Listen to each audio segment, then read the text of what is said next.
baca umugani mu Giswahili ngo sikio la kufa harisikii dawa.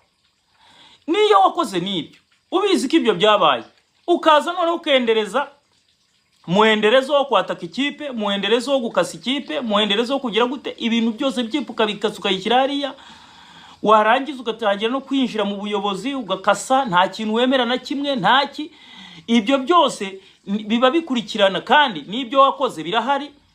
Ibyo rero abari sakirireko abataramu rero reka mbihanganisha wari wabuze nuwo bita Rikari ariko ngo ahantu bamukuye Rikari ngo bamukuye munsi y'igitanda yari yafashe ikintu bita isubyo arwana naryo aravuga ati kutoka hapa haiwezekani. Aravuga ati hata aje Mwenyezi Mungu aliyeumba hichi na dunia sibanduki hapa. Aravuga ati sibanduki. Aravuga ati hata ije radi ya namna gani, hata ije baruti ya namna gani, hamna kitu cha kunitoa hapa chini ya kitanda.